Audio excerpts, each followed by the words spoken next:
Hey guys, it's ArchieLuxury. ArchieLuxury from the ArchieLuxury channel, the Paul Pluta channel, and ArchieLuxury corporate. Guys, keep watching. Keep watching. I need the viewers. I need the viewers. I need the subs. I need it. Like, subscribe, and tell your friends. Tell your friends, whether you like them or hate them. Just tell them anyhow. ArchieLuxury on YouTube. Hey guys, it's your pontiff. ArchieLuxury on the Paul Pluta channel doing paid reviews. That's correct. Paid reviews. Before we start this paid review, we're going to look at my wristwatch. I'm wearing a Jaeger-LeCoultre Reverso Grand Date. Now, this one just came in, but it was such a good question. I had to do this as a video, and it's from Jordan, and I completely understand. It's wristwatch selling mistakes. Wristwatch selling mistakes, because I got to tell you, man, seriously, I got to tell you the truth. I've been there. I've been there.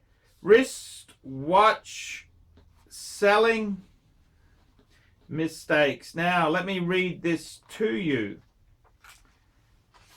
He says, hello, Archie. No video needed. Well, I'm making one anyhow. This is just for some advice. If you ultimately feel like you should make a video, that's fine. Please just keep me anonymous. Well, I called you Jordan. There's millions of Jordans in this world. My name is Jordan, and I've watched your channel since the beginning. I appreciate your realistic, no bullshit approach. I've been in the watch hobby since 2008. But got out of it in late 2017, due to family and business issues. These are much better now, luckily, to allow me to get back in. I have a very close friend in the industry who was able to source me pretty much wherever I wanted. Now in 2020, sourcing Rolex is impossible at retail, even for him, because of the new rules. I was very reluctant to get back in because I've probably made the worst decisions of anyone ever in the watch hobby. From 2015 to 2017, I purchased a FP Journe Blue for $13,000 and I sold it for $18,000. I also had a Richard Mille RM30 for $56,000 and sold it for $49,000, and an AP Royal Oak two-tone for $21,000 and sold it for $19,000. All these watches are selling for insane money now, so I was very bitter about getting back in because of the unavailability of what I would want at retail prices.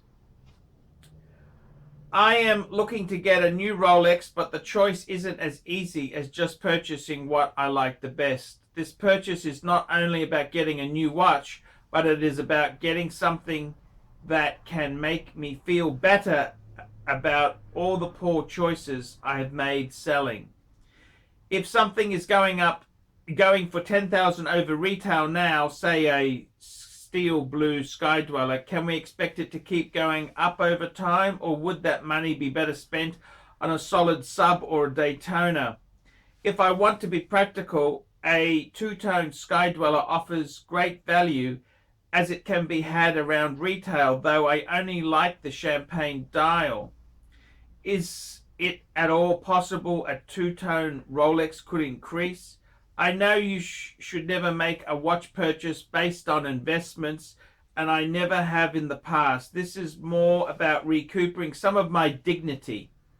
I don't think paying $10,000 over retail would be a good way to get back in, but we need to make the awesome back purchase the right one. Hopefully you understand where I'm coming from, and any advice you can offer is appreciated, Jordan. Okay, so I got to tell you, Jordan. Been there, done that. I got the Herman So's shirt to commemorate. If anyone has committed wristwatch stupidity, it is me. Okay? Let me tell you, I've been interested. I got my first Rolex at 18 in 1990. Then in the later 90s, I started buying a few watches. It was advertising in the trading post. It was like a newspaper to buy and sell shit. I had a number of 1680s. I got one 1680 from a pawn shop, early 2000. I think I paid under $1,850 for it. Box papers, red sub. I had me and a business partner, Ronnie from Vintage Watch Co. I found the lead. We bought a Explorer 2 together for $3,000. It was a 1655 orange hand. Man, have I done dumb things. Believe you me, man, I have done more dumb things than most people. Okay? I have done dumb things. And I gotta be honest with you, of course it hurts. I look at those watches. I had a 1016. I bought it for $1,500 in 1990 and I sold it for $7,500. And it was stolen by the mafia, but that's another story. And I bought a president. Speaking of dumb things, so I completely understand where you are coming from. I completely understand where you're coming from.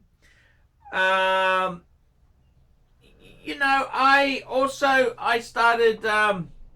had my own personal collection of watches. This was late 90s.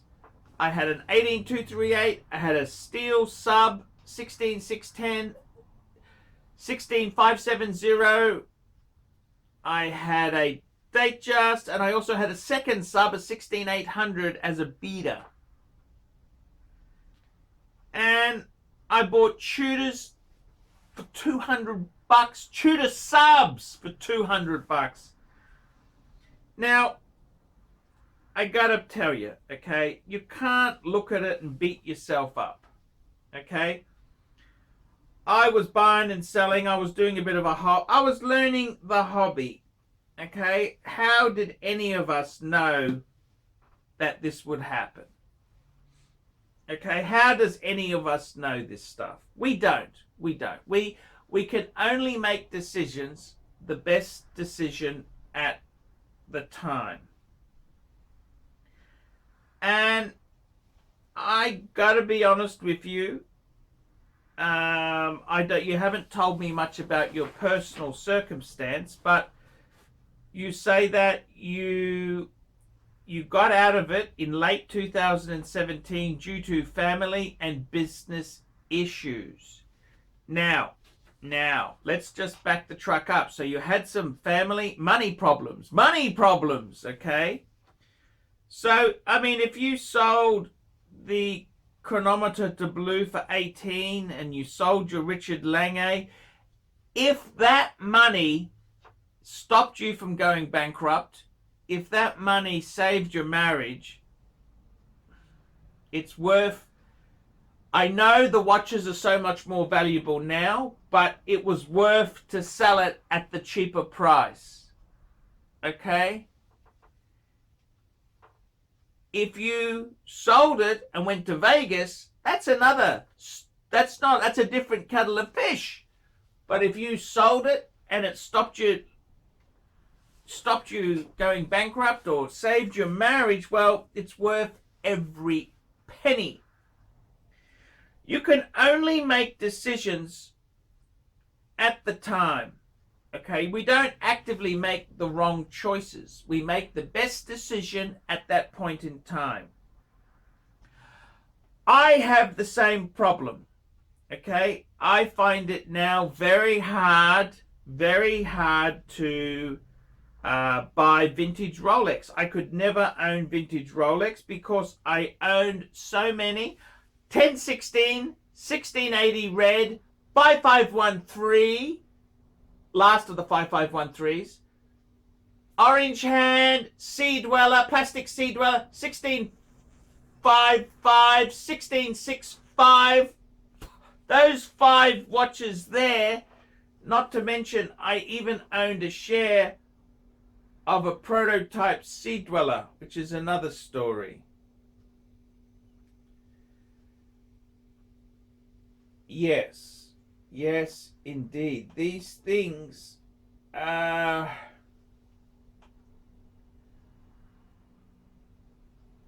what can you say or do? Tell me this. What can you say or do? Now, the truth is, it is very painful. What I think the answer is, you've got to say to yourself, okay, what is the answer? Now, in my case, I tell you exactly what the answer is. I've always loved Patek's. Okay, I've always loved the Patek's. So I've managed to now, I don't collect Rolex, I collect Patek's. And I've managed to build a small little collection of Patek's. Because the Patek's are far superior horologically than any Rolex. And they're actually good buys. Okay? A lot of, jokes aside, I know people say to me, you bought this, but I've been pretty damn cagey. I bought them pretty good. And I think what the answer is, instead of following the herd and getting the hot watches the hot sports, why don't you get a good watch that you've always lusted for, that's at a fair price? In my case, my grail, I remember my grail in the 2000s was the World Time. Okay? I'm not saying you should buy this same model. What I think I would buy, if I was buying now, looking for a bargain, I reckon the model after this one, the 5130, which was 39.5 mils, this is 37, I reckon it has got huge potential. It was the biggest World Time they ever made. That's a fantastic watch that's not so popular amongst collectors. Collectors are wankers. It's not popular at the moment, but it's got great potential because it was the biggest World Time they ever made. I would tend to buy something like that. I would also, the annual calendars. There's some bargains there. My advice, see, what I've done is, I've said, okay, yes, I did silly things. I didn't intentionally sell these at a fraction of what they're worth now. That was the time. It was a different time frame. So instead of chasing the popular models, I've said, right, that's it. I want to have pieces that I've loved and always lusted after. Patek's, that's a softer brand now.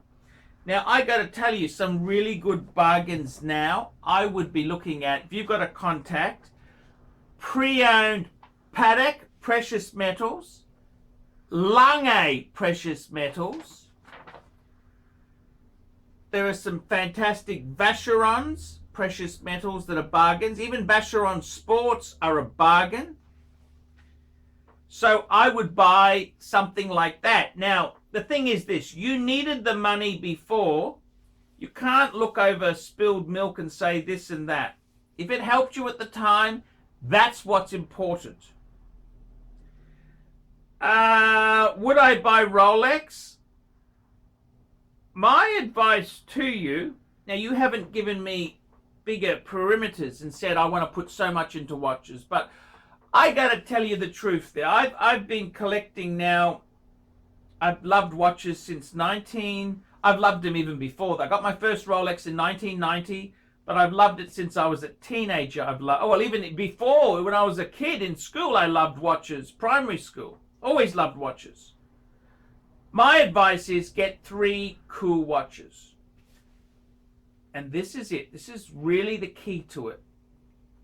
I would get one Foucault. One Foucault. When I say Foucault, I would go Patek Lange, precious metal. I'd buy one of those on the pre-owned market. In my opinion, I think probably one of the bargains at the moment is the 5107, 5127, under 20,000. Precious metal crown guards. Crown guards, very unique to that time period. That has got great potential. I'd buy one of those, and I reckon I would buy an Omega Steel Speedmaster to get things done, and I'd buy some sort of Rolex, probably a Datejust steel. Get the bigger size, 41 mil. That's it. 3 pieces. That's what I would do. I wouldn't buy the hot models. I'd get something amazing. Patek and Lange is what I'm trying to tell you to buy, pre-owned. I'd get a Speedy, and I would get some sort of steel Rolex. I wouldn't go for the hot Hulks, Pepsis, Pandas. Nah, forget that garbage. I would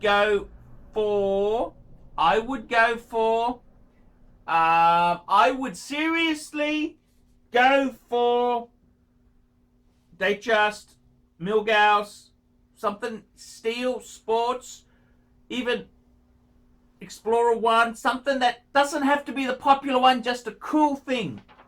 That is it. That is it. Now, so believe you me, I understand where you're coming from. It's better to have lived and lost than to have never loved at all, isn't it? You know the saying. Now, you're saying this is practically, it's okay, so I wouldn't be paying over retail. Stay away from that. I think get 3 watches. One amazing, one Omega Speedy, and one Rolex. I'd get a Datejust or a something, no date, just steel. That's what I would get. If I want to be practical, a 2-tone Sky Dweller, forget the Sky Dweller. Forget that. No, forget it. Is it possible for 2-tone to increase? 2-tone, generally speaking, if the steel goes crazy, it will increase. This has happened with the Bluesy. So it can, but it's always not as strong. And I actually do love the 2-tone. I got to tell you, I do love the 2-tone. I know you should never purchase based on investment, and I have never in the past. The more about recouping dignity. As I said, 3 watches. One amazing, I'd get a Lange, get a second-hand Lange 1 or a Lange 1815, beautiful Lange. Get a Omega and get a steel. That's it. 3 pieces, done and dusted. That is it. Believe you me, I know all about your pain there. I've been there myself. My collection, I could never own vintage Rolex Sports because I've fooked it up. But I look into my box and I got to tell you, that ain't too bad, Charlie. That ain't too bad. If that's it's led me to these, hey, that is pretty damn good. That's pretty damn good. So that's what I've decided to do there, guys. That is it. So there you go. That's what I would do. Something.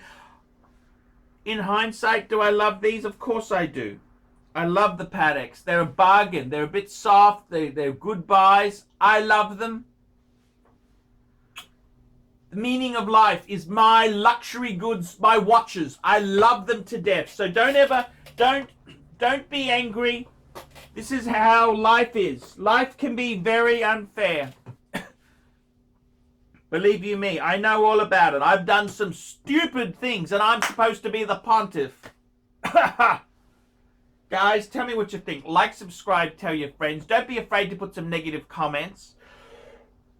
Guys, I can't survive on Google Ads. I can't survive without your support. Getting a paid review helps me stay full-time on YouTube. These paid reviews keep me pumping out vids. For my audience. Guys, I need your support. $50 US, I'll do a paid review. Look down below in the description how to organize it. All laid out easily. Hey guys, Archie Luxury. Who do I recommend for watches in Brisbane and Sydney? Vintage Watch Co. That's correct. Vintage Watch Co. in Brisbane Arcade in Brisbane and the Strand Arcade in Sydney. Vintage Watch Co. Brisbane and Sydney. Ronnie, I've known him since the late 90s. Ronnie is a top bloke. Luke is a great guy. Vintage Watch Co. That is who I recommend in Australia. Check out Vintage Watch Co. and the guys' amazing range of watches. They also do service and repairs. Vintage Watch Co. That is where the Pontiff goes. You know, some of my Pateks came from Vintage Watch Co. That's right, guys. Vintage Watch Co.